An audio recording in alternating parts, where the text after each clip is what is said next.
ব্যাংকের সুদ কি করতে হবে? ব্যাংকের সুদ, যারা ব্যাংকের সাথে লেনদেন করতে বাধ্য, যতটা বাধ্য তত সব করে অত লেনদেন করার কোনো প্রয়োজন করে না। কিন্তু যদি যতটা প্রয়োজন তার মধ্যে যেটা আসছে আর করতেই হচ্ছে, সেটাকে মুক্ত হওয়ার জন্য একেবারে অসহায় যাদের হয়তো দান সাদকা জাকাত দিয়েও চিকিৎসা হবে না, মরে যাবে, অথবা ভিটে মাটিও নেই বা বাড়িঘর ভেঙে পড়ে গেছে, এই শীতকালে বাইরে একটা রাত কাটানো মুশকিল, এইরকম যারা নিহাত গরিব তাদেরকে মুক্ত হওয়ার জন্য, তাখাল্লুসের জন্য দেবেন, তাকাররুবের জন্য, আল্লাহ সন্তুষ্টির জন্য নয়। মানে নেকি হবে না, হারাম পয়সা দিয়ে নেকি হবে না, কিন্তু জাহান্নামের আযাব থেকে মুক্তি পেয়ে যাবেন। বুঝতে পারছেন? আর এছাড়া আমি মনে করি যে এটি ফতোয়া হচ্ছে মধ্যম পন্থা অবলম্বন করা, কারণ বুতুনুল মুসলিমিনা আউলা মিন গায়রি, মুসলিম ক্ষুধার্ত ব্যক্তির পেট অন্যের চাইতে বেশি হক রাখে। আমি মুসাফির, স্থানীয় ইমামের পিছনে 4 রাকাত সালাত, বিশিষ্ট সালাতের আমি ইমামের পিছনে 1 বা 2 রাকাত পাই, তো আমি এই অবস্থায় কি করব?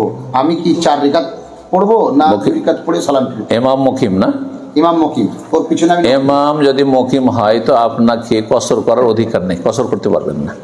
জি, ইমামের পিছনে আপনাকে পুরো সালাত পড়তে হবে। যদিও 1 রাকাত 2 রাকাত পেয়েছেন, মনে করছেন 2 রাকাত পেলাম, আমি সালাম ফিরেই দিই আমার সাথে, না, জায়েজ না। ইন্নামা জুইলা লিউতাম্মা বিহি, ইমাম যেহেতু ইতমাম করছে, পূর্ণ নামাজ পড়ছে, আপনাকে পূর্ণ নামাজ পড়তে হবে। আমার শ্বশুর মশাই নামাজ পড়ে না, আমার জন্য করণীয় কি? অনেক বলেছি বিয়ের আগে, বিয়ের সময় নামাজ পড়তে, এখন পড়ছে না বলছি। শ্বশুরের ওপর আপনার নেতৃত্ব আল্লাহ দেয়নি, একটু আগে বল, আপনার এখন জবান দিয়ে উপদেশ দেওয়া, এটা হচ্ছে আপনার করণীয়। বল প্রয়োগ করা আপনার জায়েজ নয়, এমনকি আপনার বাপের উপর বল প্রয়োগ করা জায়েজ নয়। বাপ বেঁচে আছে, মায়ের উপর বল প্রয়োগ করবে, এটাও জায়েজ নয়। হ্যাঁ, নামাজ পড়তে হবে, না হলে বাড়িতে রাখবো না বলা যাবে আপনাকে, না, মোটেই জায়েজ নয়।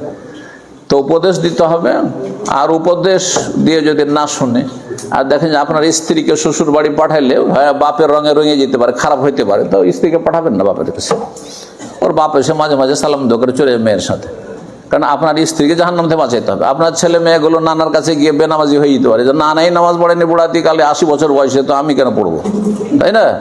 তাহলে আপনি ওই পাঠাবেন না, নাতিদেরকে, আপনার ছেলেদেরকে, ছেলে মেয়েদেরকে নানার কাছে পাঠাবেন না, জায়েজ নয়, রিস্কি এটা আপনার জন্য। আমি দর্জির কাজ করি, কাস্টমারকে কি টাকনোর নিচে প্যান্ট তৈরি করে দিতে পারি? না, কাস্টমারকে টাকনোর নিচে প্যান্ট তৈরি করে দিতে পারবেন না, করবেন না, বলবেন। তবে যদি অমুসলিম হয় তো অসুবিধা নেই, অমুসলিমকে করে দিতে পারেন, সমস্যা নেই। কারণ অমুসলিম আগে ইমানের মুখাতাব, হ্যাঁ, ইমানের খেতাব, তারপরে আমল। অমুসলিম কোথাও মদ খাচ্ছে, হ্যাঁ, অথবা শরীর গোস্ত খাচ্ছে, নিষেধ করতে পারবেন? এই শরীর গোস্ত খাওয়া যাবে বলতে পারবেন? কিন্তু মুসলিমকে বলতে পারবেন। কথা বোঝা গেছে না?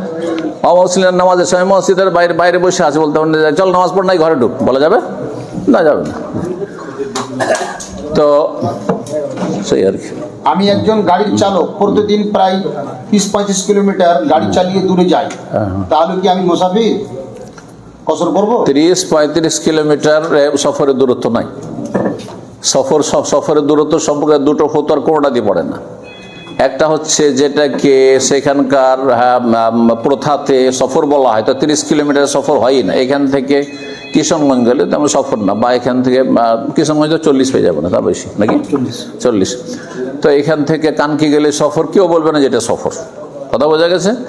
আর 48 মাইল যেটা 80 কিলোমিটার, 70-80 কিলোমিটার, সেটা তো পড়ে না, তো কোনোটাতে সফর নাই। তবে যদি এখান থেকে 80 কিলোমিটার মতো যাচ্ছে, ডেইলি যাচ্ছে, ডেইলি আসছে, ভাড়া মারে, করতে পারবে কিনা, এই ক্ষেত্রে দুটো মত রয়েছে। একদল বলছে না, পারবে না, ওরা সতর্কতা অবলম্বন করেছে। আর একদল বলছেন না, পারবে, যেহেতু সে সফরের দূরত্বে চলে যাচ্ছে, বা সফরের ইস্তেলাহ যেটি পরিভাষা তার আওতাভুক্ত, হ্যাঁ, তার এই জার্নি, সুতরাং সে কসর করতে পারবে, কসর করতে পারবে, অসুবিধা নেই।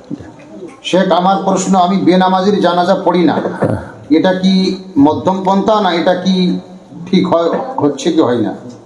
বেনামাজির জানাজা একেবারে টোটালে যারা 5 ওয়াক্ত নামাজ পড়ে না তারা জানাজা পড়বেন না, কিন্তু মাঝে মধ্যে পড়ে, মাঝে মধ্যে পড়ে না, তো তারা বড় কুফরিতে আছে না ছোট কুফরিতে আছে, মাসলা ইখতিলাফে অধিকাংশই বলছেন যে সে ছোট কুফরিতে, বড় কুফরিতে নয়।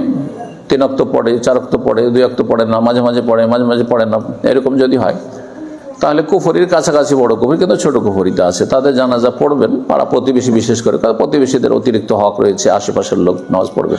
আচ্ছা, যারা জানাজা পড়ছেন না, একেবারে বেনামাজ, ধরেন জুমা পড়ে শুধু, 1 ওয়াক্ত নামাজ পড়ে না, তো জরুরি নয় যে আপনাকে বুক ফুলিয়ে বলে বেড়াইতে হবে, তো মানে স্ট্যান্ডে আমি বেনামাজে জানাজা পড়ি না, আমি পড়বো না, এটা ফিতনা ফাসাদ হবে, বুঝছেন না? হিকমা অবলম্বন করতে হবে।